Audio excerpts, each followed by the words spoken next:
9.1 Questions about Mula. 1, Where was Mula walking when he saw the man? Along the road, through the woods. 2, What was the man carrying? A dirty old sack. 3, What did the man do when Mula took his sack? He sat down and cried. 4, Where did Mula put the man's sack? In the middle of the road. 5, How did the man feel when he got his sack back? Very happy.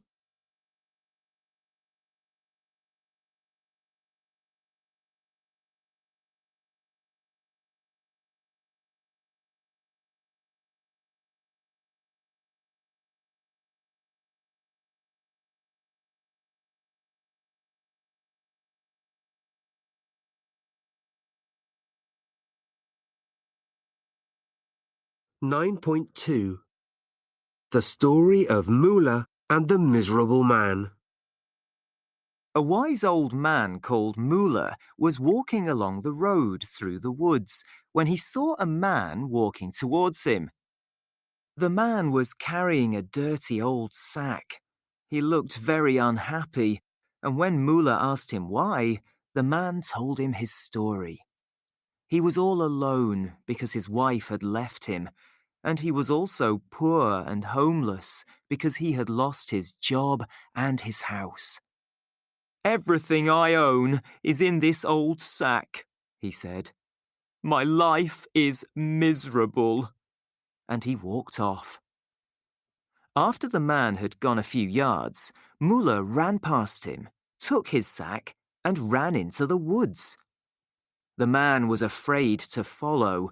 He had heard it was easy to get lost in these woods. "Now my life is even more miserable," he said, and he sat down and cried.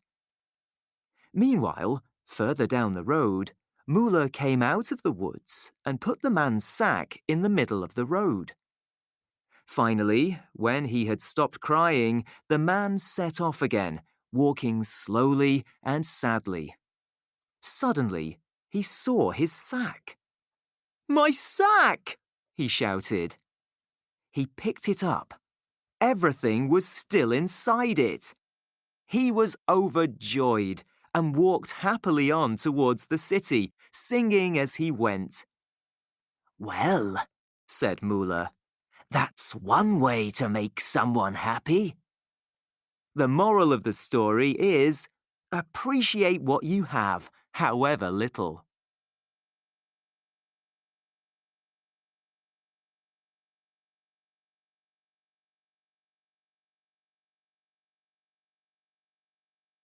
Nine point three.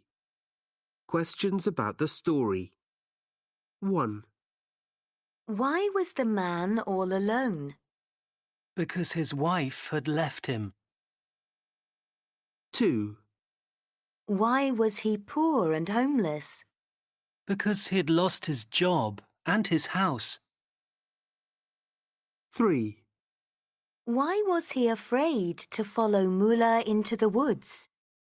Because he'd heard it was easy to get lost in them.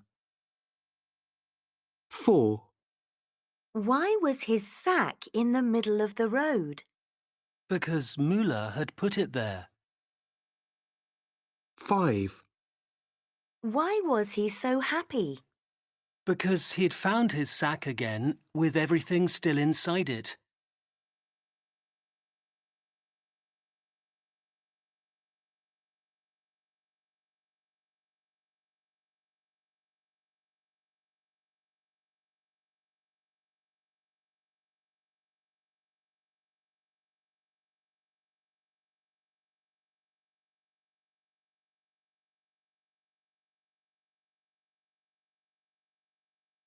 Nine point four. Pronunciation.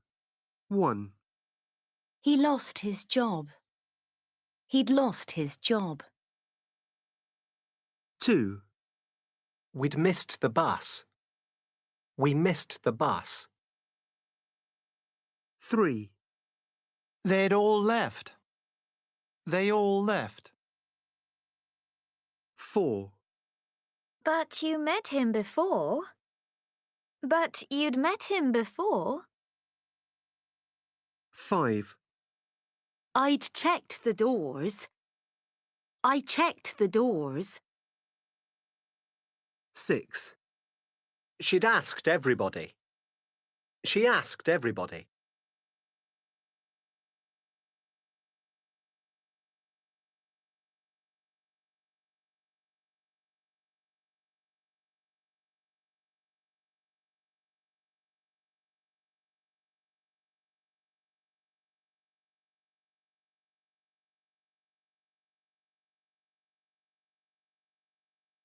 Nine point five.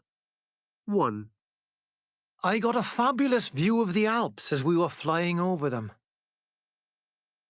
2, I felt tired all day yesterday because I hadn't slept much the night before. 3, Just as I was falling asleep, the neighbour's dog started barking. 4, Tom's new girlfriend seemed familiar. I was sure I'd seen her somewhere before. 5, I was nervous before the flight because I'd never flown before. 6, My brother rang me while I was out shopping.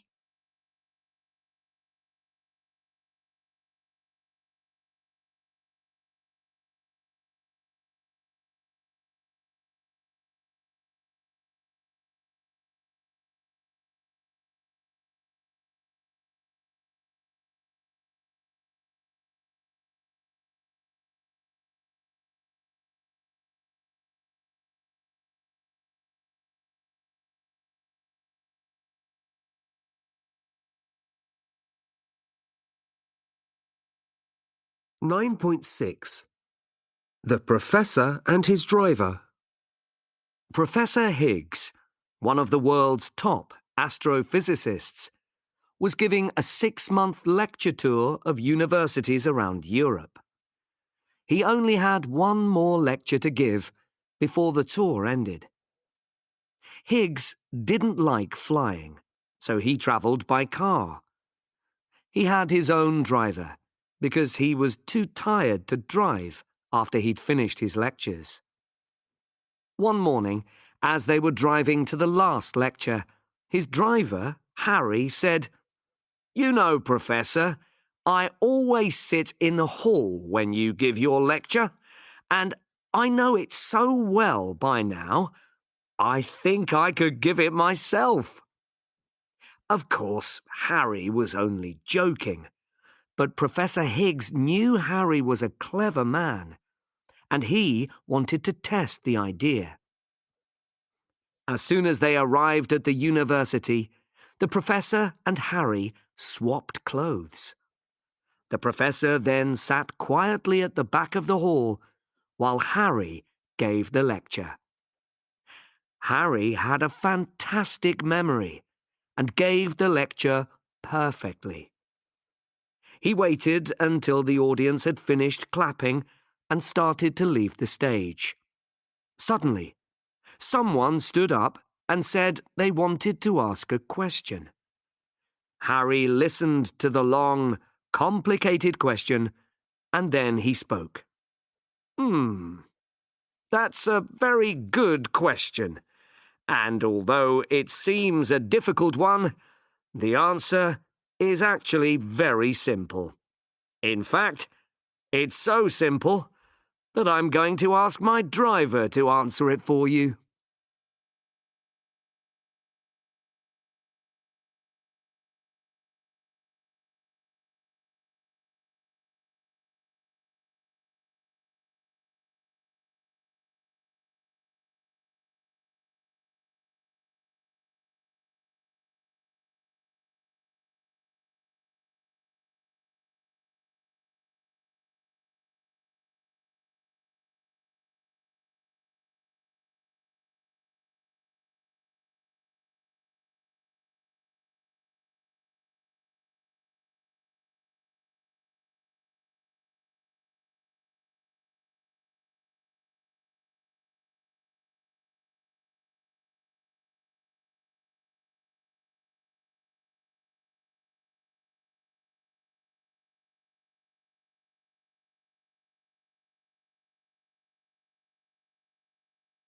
9.7. Discussing grammar. 1, I went to bed when I'd done my homework. 2, After I'd driven 200 miles, I stopped for coffee. 3, She bought a car as soon as she'd passed her driving test. 4, I didn't go to live in Italy until I'd learnt Italian. 5, Although I'd enjoyed reading the book, I didn't like the film. 6, His mother sent him to bed because he'd been naughty. 7, I'd burnt the chicken, so we went out to eat. 8, Jill invited me to stay for lunch, but I'd arranged to have lunch with Joe.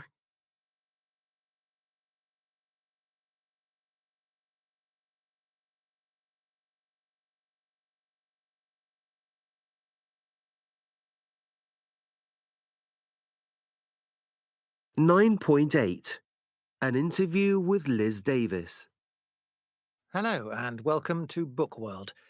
This week in the studio we have Liz Davis from YAP, Young Adult Publishers. Liz, many people get confused about the difference between children's literature and young adult literature. Are they sometimes the same thing? Yes, they can be. Some of our books are for children as young as 12, and they aren't very different from other children's books. But many of the novels we publish are for 15 to 18-year-olds, and the stories and subjects in those are not what you usually find in children's literature. They're, well, more adult. Now, children's literature is very big business at the moment. Is that because of the recent popularity of young adult fiction? No, not really. We're in a golden age of children's literature for all ages right now. And it isn't the first golden age. There have been 3. Ah. The first came in the 19th century, with the earliest fantasy books for children. Alice in Wonderland and Peter Pan were the first novels where ordinary children had adventures in a magical world. And until then, children's books had been quite serious and educational, hadn't they? Oh, yes. People thought children's stories should teach them morals. They were about children getting into dangerous situations in life because they behaved badly, and only the well-behaved children managed to escape. There's a lovely story called The Storyteller by a writer called Saki, which makes fun of this idea. And when was the second golden age? In the 1950s. There'd been the Second World War and the atomic bomb, and a lot of children's stories were now more serious, about saving the world from evil. Ah. Tolkien's Lord of the Rings is a good example, and C.S. Lewis's The Lion, the Witch and the Wardrobe. It's not just the children in the story that are in danger, it's everything. And isn't that true of a more recent example of young adult fiction, the Harry Potter series? Yes, although I'm not sure it's correct to call the Harry Potter books young adult fiction. They were the first children's books that people of all ages read, from the very young to the very old. It's only the later Harry Potters, when the children become teenagers, that are more like young adult literature. But they're still not typical examples because they're all about the problems of using magic. Modern young adult novels are usually about the ordinary, everyday problems that teenagers experience. So the stories aren't set in fantasy worlds anymore? No, not so much. Some are. The Hunger Games books, for example. But most young adult literature is set in the very real world that teenagers live in. Too real for some parents. Yes, that's true. In the past, people often complained that young people's literature had never shown the reality of teenage life. Now, many parents aren't happy to find their children reading books that go into so much detail about relationships with the opposite sex and about alcohol and drugs. And how do you feel about that? Well, these problems are part of life for teenagers today, and I think it helps if they see people learning to get through them. What I don't like is when young adult novels end miserably. I know most teenagers like to be miserable sometimes, but I think they're looking for a happy ending, really.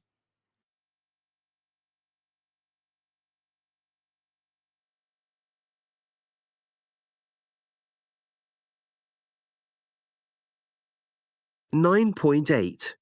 An interview with Liz Davis.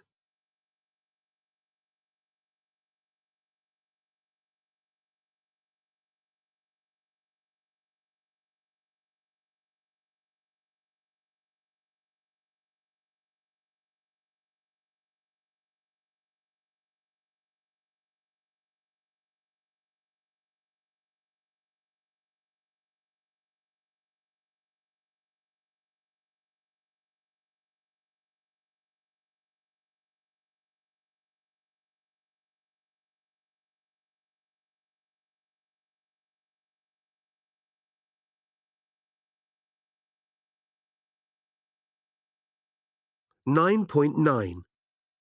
The Storyteller. Part 1.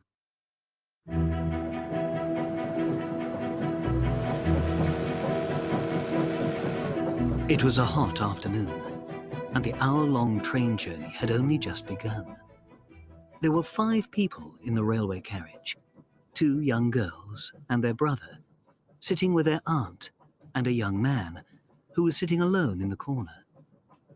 The young man had already begun to think he'd chosen the wrong carriage to sit in. The children were hot, tired, and bored, and behaving badly.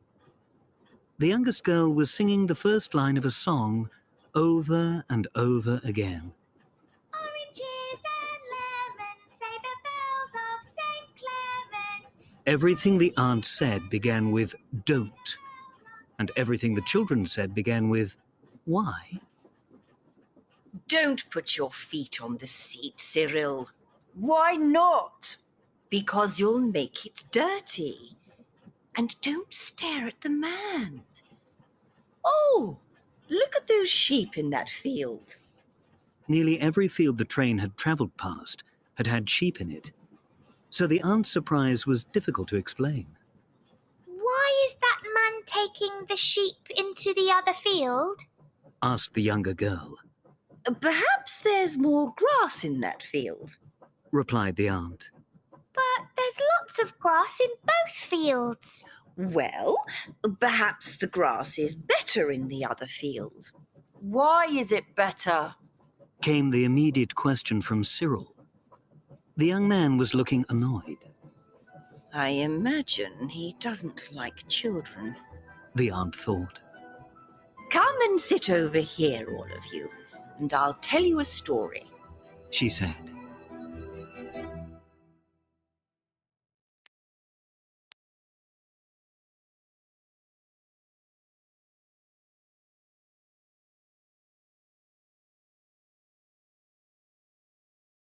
Nine 9.10. The Storyteller. Part 2. The Aunt's Story.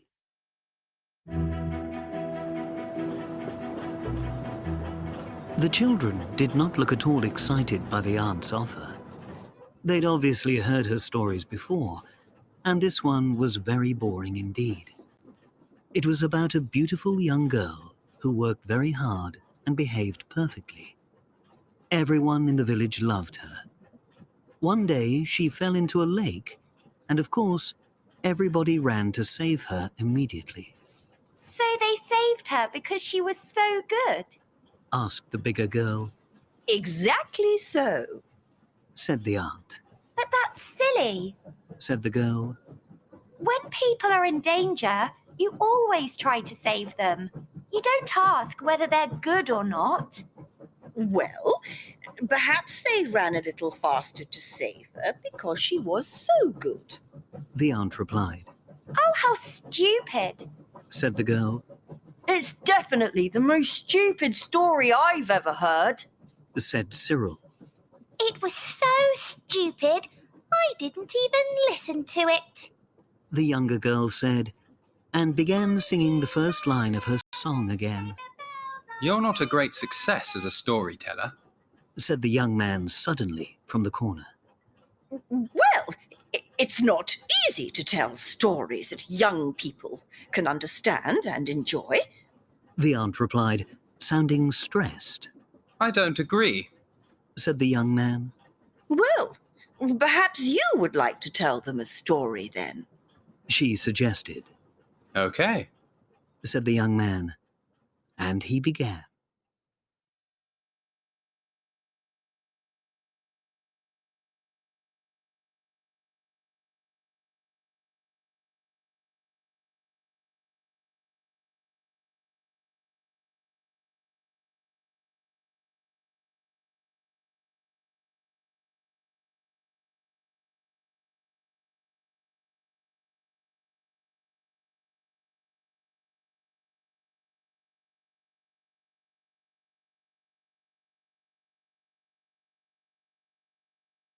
Nine point 11.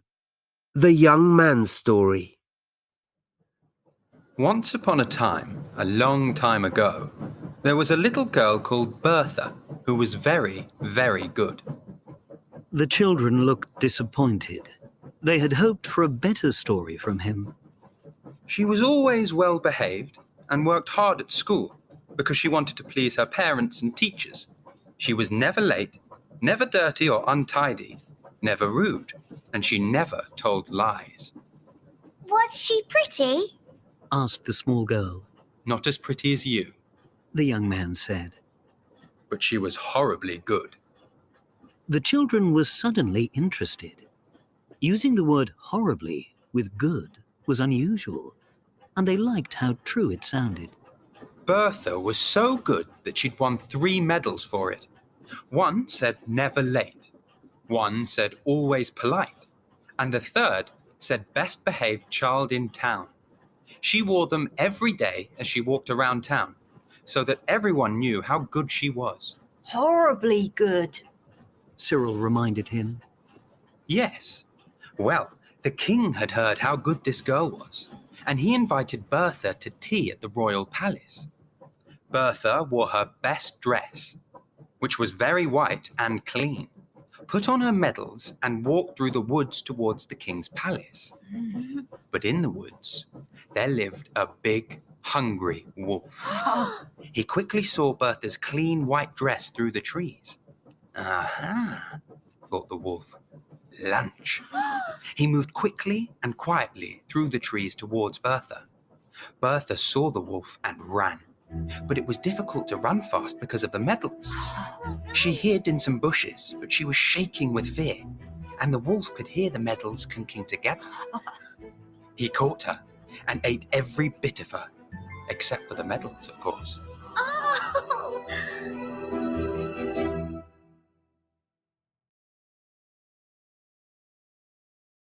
9.12. The End of the Story.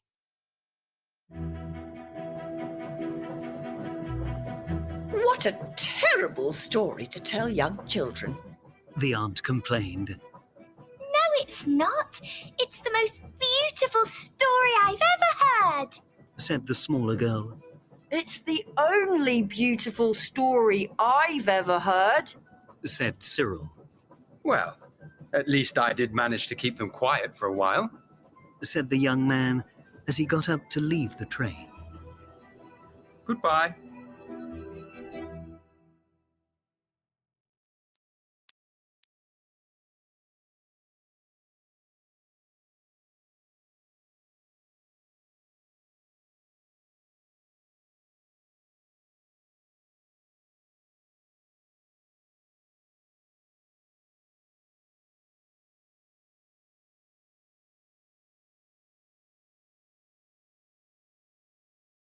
Nine point 13. How did you feel? 1, I was scared because the lights had gone out. 2, I was jealous because my sister got the biggest bedroom. 3, I was nervous because I hadn't sung in public before. 4, I was upset because my best friend had forgotten my birthday. 5, I was disappointed because the restaurant wasn't very good. 6, I was proud because my photo won first prize.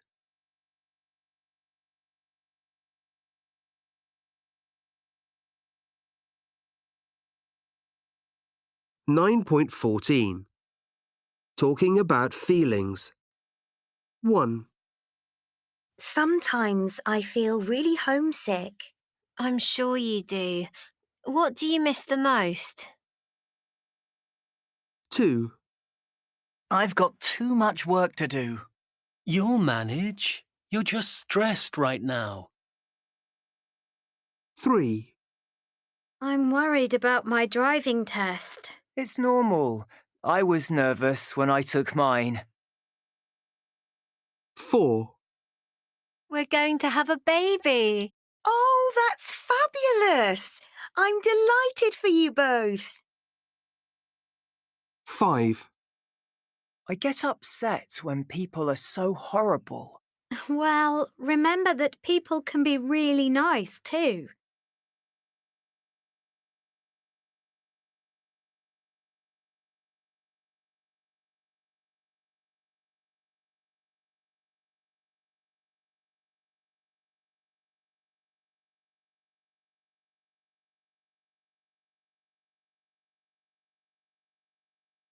Nine 9.15.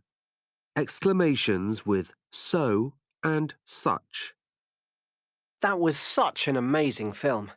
I was so scared.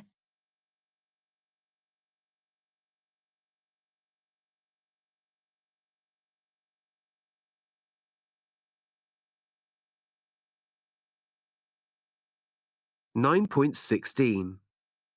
I was so surprised. It was such a shock. I've had such an awful day. You have such crazy ideas. We had such terrible weather. There were so many people in town. She sings so beautifully. I've got so much work.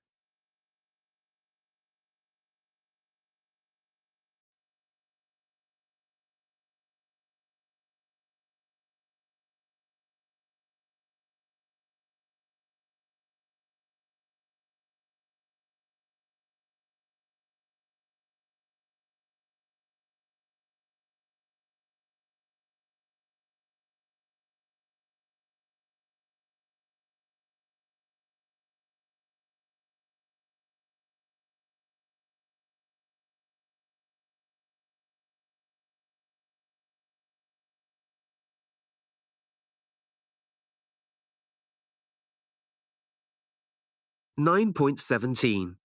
1, This is such a good novel. You must read it.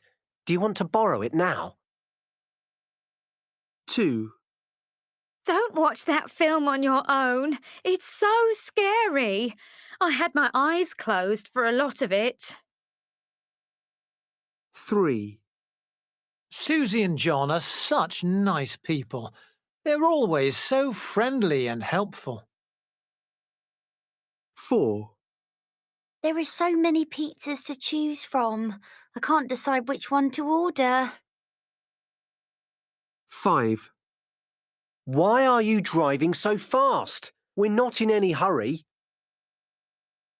6, Oh, you've made such a mess in the kitchen. Come and clean it up now.